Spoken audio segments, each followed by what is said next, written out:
Good day. This is Russell speaking to you from the Tate Geological Museum here in Wyoming, and I'm going to discuss one more group of marine reptiles today. And these are probably the most famous and most iconic of all the marine reptiles. They are the Plesiosaurs. Although sadly, when I show people this model, not 1 in 20 says, hey, look, it's a plesiosaur, but almost everybody is able to identify this as the Loch Ness monster. That's part of the reason for the plesiosaur's fame, is that many people, I'm not one of them, but they're out there, many people think that there is a live plesiosaur in Loch Ness, and it's cited and identified as the Loch Ness monster.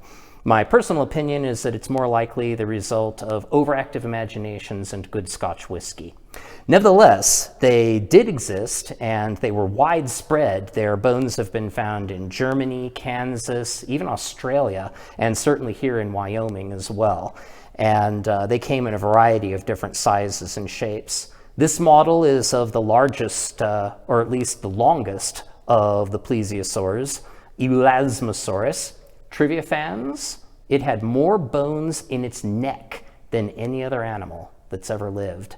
And good specimens of Elasmosaurus have been found in Kansas. It lived at the end of the Cretaceous period.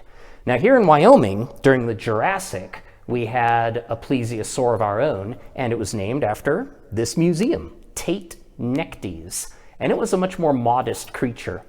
Our model maker, Jim Copen, built this model of the Tate Nectes skeleton to show what it looked like. So not as spectacularly long-necked as Elasmosaurus, and also overall quite a bit smaller. In fact, this model is life-size. So this is a plesiosaur that would be able to fit in your bathtub.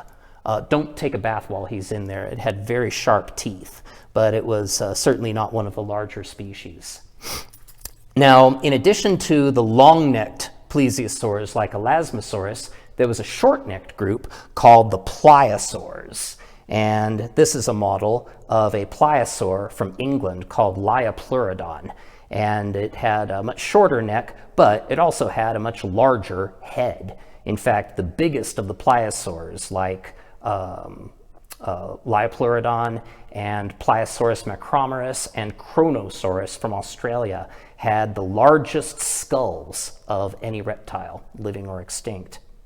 Now, another thing that's been found in Wyoming, in addition to full-fledged plesiosaurs, are a group of reptiles that are thought to be the ancestors of the plesiosaurs. They're called Nofasaurs. For years, they were known in places like Switzerland and China, and then one was found in the Western Hemisphere, and it was found very close to Alcova, right here in Wyoming. It's called Corosaurus alcovaensis.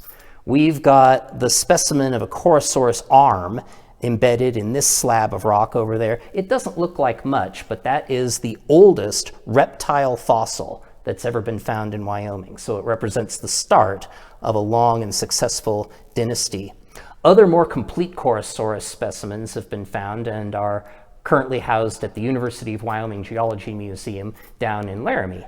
That information, those fossil remains, were used by Jim Copen to build a model of Corosaurus as it might have appeared in life. Once again, this model is life-sized, so this is a marine reptile that you could pick up off the ground if you wanted to. Once again, you want to be careful about the teeth. These still had fairly long, jointed arms and legs, and so in addition to being good at paddling through the Pacific Ocean, which, by the way, extended all the way up into Wyoming back then, they also would have been able to crawl out on the shore, either to bask in the sun, to lay their eggs, or to attend class reunions.